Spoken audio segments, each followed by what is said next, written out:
ስላሴ ቲዩብ። በእስልምናው በኩል አንድ ሊመለስ የሚችል መልስ የለም። በቃ ያቺ ቁርአን ላይ የተቀመጠችው አንድ አንቀጽ አለች። እንዴት እንደሆነ ግን አይታወቅም። አላህ እንዴት ብሎ ኢሳን ወደ ራሱ እንደወሰደው አይታወቅም። ለምን እንዳስወሰደው አይታወቅም። እሱን አስወስዶ ሌላ ለምን እንዲሰቀል እንዳደረገ አይታወቅም ወዘተ። አሁን ተሰቀሉ ከተባሉት ውስጥ አንድ ሁለቱን ላሳያችሁ፣ አንድ ሶስቱን ላሳያችሁና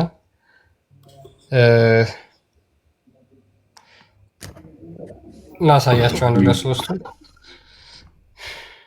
አንዱ ታቲያኖስ ነው ይላል። ብዙ ተረት እኮ ነው የተረቱት እሱ ላይ። በስማ በቃ ኡስታዞቻቸው፣ ሙፈሲሮቻቸው፣ ምሁራኖቻቸው ተበጥርቀው አሁን ሊቋቋሙት በማይችሉት ሁኔታ መጣንላችሁ።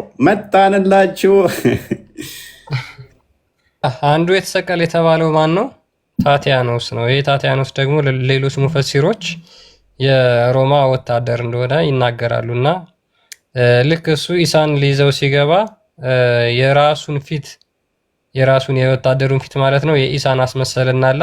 ከዛ አይሁዶቹ ሲመጡ አይሁዶቹ ወደሱ ሲገቡ ኤግዛክትሊ ፊቱ የኢሳን ይመስላል። ከዛ በኋላ እሱን ወስደው ሰቀሉ የሚል አለ፣ አንድ ተረት ማለት ነው። ሁለተኛው ደግሞ ማን ነው? ሰርጌስ ይባላል። ሰርጌስ የሚባለው ደግሞ የኢሳ አንደኛው ጓደኛው ነበረ፣ የኢሳ ጓደኛ። ሌሎች ሙፈሲሮች ደግሞ ምን ይላሉ? የኢሳ ጓደኛ ሰርጌስ የሚባል ነበረ፣ እሱን የተሰቀለው ብለው ያምናሉ። ሁለት። ሌላው ደግሞ ይሁዳ ነው፣ አሳልፎ የሰጠው ይሁዳ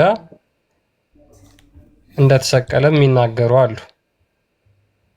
አሁን ማን ነው እዚህ ጋር ግራ የገባው ነው? በዚህ በኢሳ ስቅለት ግራ የተጋባው ክርስቲያኖች ናቸው ወይስ ሙስሊሞች ናቸው? አይሁዶች ክርስቶስን ሰቅለነዋል ብለው ያምናሉ። ክርስቲያኖች ደግሞ ተሰቅለዋል ብለው ያምናሉ። ተሰቅሎብናል ብለው ያምናሉ። ሉክ ከሙሐመድ በፊት ይሄ ነገር ምንድነው? ምንም ብዥታ የለውም። አይሁዶች እንደተሰቀለ ያምናሉ፣ ክርስቲያኖችም እንደተሰቀለ ያምናሉ። መሐመድ መጣና ምንድነው ከ600 ዓመት በኋላ አልሰቀሉትም አልገደሉትም ብሎ ሲናገር ግራ የተጋባው ማን ነው? አይ ተሰቅሏል ወይም ደግሞ አልተሰቀለም የምትሉ ከሆነ በሱ ምትክ ሌላ የተሰቀለ አካል አለ ብላችሁ የምታምኑ ከሆነ በሱ ምትክ የተሰቀለው አካል ማን ነው የሚለውን መልስ ልትመልሱልን ይገባል። አለበለዚያ የተደናበራችሁት እናንተ ናችሁ እንጂ እኛ አይደለንም። በነገራችን ላይ ሙሉ የዚህን የቁርአን አንቀጽ ተፍሲሮች ብታዩቸው እርስ በራሳቸው የሚጋጩ፣ እርስ በራሳቸው የሚላተሙ፣ አንዱ ሐሳብ ከአንዱ ሐሳብ የማይስማማ የማይጣጣሙ ናቸው። አንዱ ደስ ያለውን ይላል፣ ከመጽሐፍ ቅዱስ የተወሰነች ጥቅስ ይወስድና ልክ ታሪኩን እንደመገለጥ ይሁን ከየት እንዳመጣው እንኳን አይታወቅም ያስገባሉ።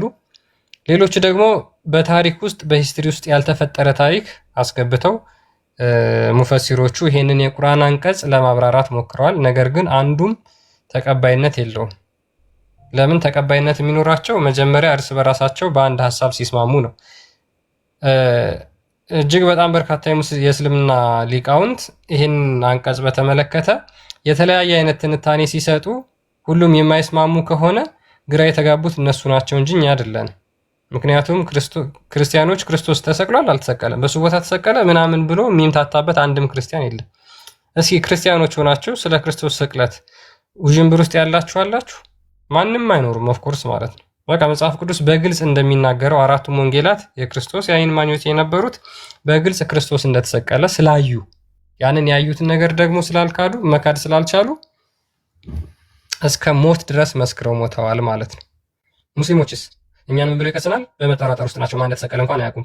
ደግሞ ሰቃዮቹ አይሁዶች ሰቅለነዋል በሚሉበት ሰዓት ውችዝ በታሪክ መጽሐፍቶቻቸው ላይ አዎ ኢየሱስ የሚባል አካል ሰቅለነዋል ብለው ባሰፈሩት መጽሐፍ እያለ ከ600 ዓመት በኋላ ላይ ኖ አልሰቀላችሁትም እነሱ ሰቅለነዋል ብለው ባስቀመጡት።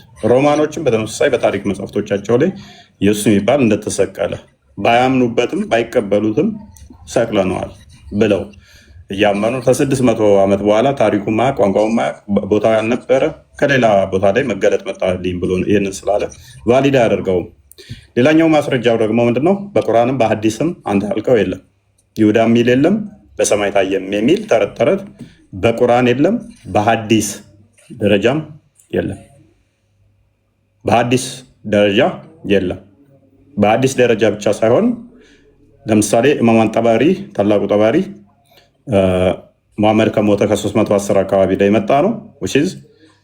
ከመሐመድ ከሞት በኋላ እንኳን 310 ላይ የነበረው ሰውዬ እንኳን እነኝን ታሪኮች ሲያስቀምጣቸው በተለያየ ቼኖች ሲያስቀምጣቸው እጅግ ብዥታ እንደነበረ ሳባዎችን ታቢያኖችን አስተምሮ እዞ እንደጠቀሰውና እንዳስቀመጠው ብዥታ ነው። የተለያየ ብዥታ ነው ያስቀመጠው። ቀራቢው የሚባለው እንኳን ጠበሪ ቅዠት ነው ያስቀመጠው። ከዛ በኋላ እና ኢብን ከሲር ከመሐመድ ሞት 700 ዓመት በኋላ የሚመጣ ነው። ነብይ አይደለ ምን አይደለ። መሐመድ ከሞተ ከ700 ዓመት በኋላ ሉክ ከክርስቶስ አለ መልኳችሁ ከመሐመድ ሞት ከ700 ዓመት በኋላ መጥቶ እንዲህ ነው ቢል ማን ነው የሚሰማው? እሱን እንደው ቢል እንኳን ማን ነው የሚሰማው? ከ700 ዓመት በኋላ መጥቶ አይ የተሰቀለው ከሌ ነው ቢላል መሐመድ ከሞተ ከ700 ዓመት በኋላ ማለት ከክርስቶስ ደግሞ ከ1300 ዓመት በኋላ ማለት ነው። ከ1300 ዓመት በኋላ የመጣን እንደዚህ ብሎ ታሪክ የተከሰተን አይ እንደዚህ ነው ሲለን ስቲል ኢብን ከሲርም ያለው እናንተ እንዳላችሁት አይደለም። የኢብን ከሲርም ደግሞ ትረካው ሌላ ነው። እናንተ እንዳላችሁት ሳይሆን የኢብን ከሲርም ለእኔ ፈቃደኛ ሆኖ የሚሞትልኝ ማን ነው ብሎ ከተከታዮቹ አንዱን ይጠይቃል። ከዛ በኋላ ይሳ ጣራ ቀዶ ነገር ተደብቆ ያመልጣል። እንደዛ ነገር ተረት ነው የጻፈው። ተረት ነው የጻፈው። ከዛ ያንን እዛው ይሰቅሉታል። እንደዛ ነገር ነው የጻፈው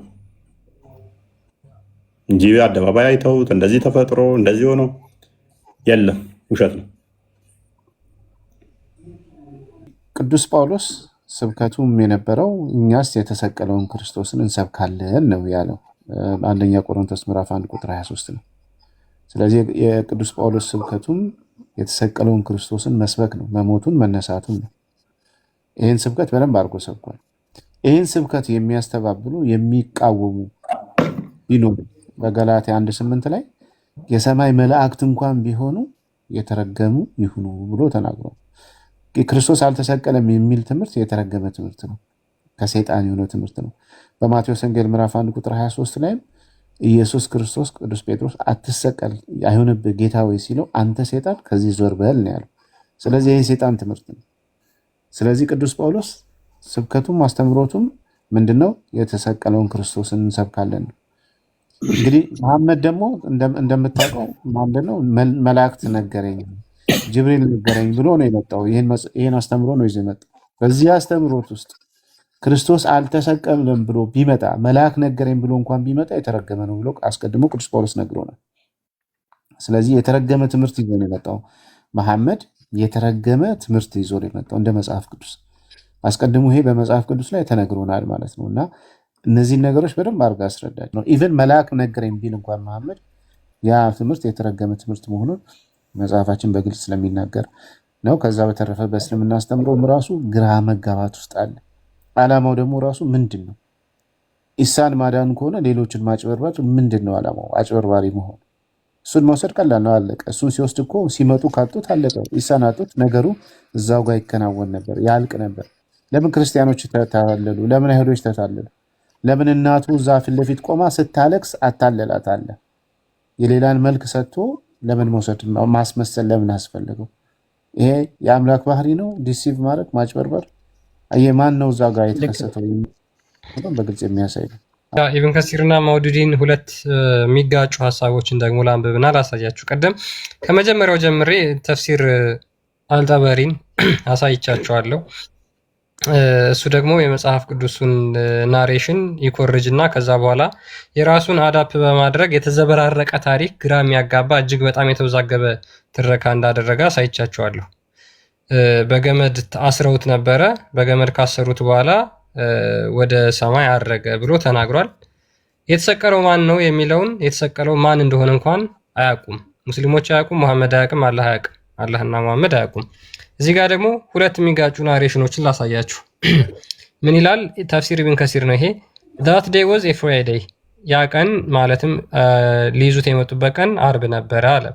in the evening, አርብ ምሽት they surrounded Isa in the house, and when he felt that they would soon enter the house, or that he would sooner or later have to leave it. ምን አሉ እነዛ ሰዎች አይሁዶቹ ማለት ነው ቤቱን መጥተው ከበቡት። ከዛ በኋላ ግን ኢሳ ከዛ በኋላ እንደሚወጣ ተሰማው አለ። he said to his companion, ለተከታዮቹም እንደዚህ አላቸው who volunteered to be made to look like me, ማን ነው እኔን መምሰል የሚፈልግ? for which he will be my companion in paradise, በገነት የኔ አጋር የሚሆን የኔ ጓደኛ የሚሆን አለ። a young man volunteered, but Isa thought that he was too young. አንድ ህፃን ልጅ ወይም ደግሞ በእድሜው በጣም ትንሽ የሆነ ልጅ እኔ ያንተን ፊት መስዬ እሰቀላለሁ አለው። ነገር ግን ኢሳ በጣም ልጅ ከመሆኑ የተነሳ ኢሳ አልተስማማም ነበር። he asked the question a second and a third time, ሁለተኛና ሶስተኛ ጊዜ ጠየቀማ ኢሳ ማን ነው እኔን የሚመስል እያለ ማለት ነው። each time the young man volunteered, አሁንም ደግሞ ሲጠይቅ ልጆች ናቸው የሚመጡት በጣም ምክንያቱም እነዛ የሚሰቀሉት ሰዎች ህፃናት ከሆኑ እንትን ሊጎዱ ስለሚችሉ አይነት ይሁን አላቅም። ኢሳ ግን በዚህ ሐሳብ አልተስማማም። prompting Isa to say, well then you will be that man, አንድ ሰው መጣና በእድሜ ኢሳን የሚመስል ማለት ነው በቃ አንተ ትሰቀልልኛለህ ብሎ ኢሳ ተስማማ ማለት ነው። በቃ አንተ ሙትልኝ እኔ ወደ ላይ ሄዳለሁ ማለት ነው። Allah made the young man look exactly like Isa, while a hole opened in the roof of the house, and Isa was made to asleep and ascend to heaven while asleep. ከዛ በኋላ አንድ መጨረሻ ላይ የመጣው ወጣት ፊቱን ኤግዛክትሊ የኢሳን አስመሰለው ማለት ነው። ከዛ በኋላ ኢሳ በኮርኒሱ ጣራ ተቀዶለት ተኝቶ ወደ ላይ አረገ ብለው ይናገራሉ ሙስሊሞች። ኮርኒስ ተቀዶ ማለት ነው። በጣራ መለጠ አሉና ተናገረ ማለት ነው ኢብን ከሲር። ማውዱዲ የሚባለው ተፍሲር ደግሞ ምን አለ?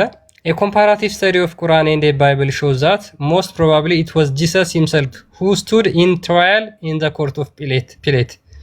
በጲላጦስ የፍርድ ላይ የቆመው በእርግጠኝነት የተረጋገጠው በቁርአንና በመጽሐፍ ቅዱስ ጥናት ራሱ ኢሳ ነው። በእርግጠኝነት የተረጋገጠው በፍርድ አደባባይ የቆመው በጲላጦስ ኢሳ ነው አለ። who ascended him 2 days, who sentenced him 2 days, የሞት ፍርድ የተፈረደበት but they could not kill or crucify him for Allah raised him to himself. ነገር ግን በፍርድ አደባባይ እንኳን ቢቆም እንኳን የሞት ፍርድ ቢፈረድበት እንኳን እንዲሰቀል እንዲገደል አላደረገውም፣ አላህ ወደ ላይ አነሳው አለ። ሉክ ኢብን ከሲር በጣራ ቀዶ አምልጧል አለ ገና ሲመጡበት። እዚህ ጋር ደግሞ ማውዱዲ ምን አለ? አስረው ወስደውት በፍርድ አደባባይ እንኳን አቁመውት ነበር አለ። የትኛው ነው ልክ? መስቀሉን አሸክሞት ነበር አለ ተፍሲር አልጠበሪ። የትኛው ነው ልክ? የተሰቀለው የተመሰለው ይሁዳ ነው አለ፣ ሰርጊዮስ ነው አለ፣ ታቲያኖስ ነው አለ። የትኛው ነው ልክ? ስላሴ ቲዩብ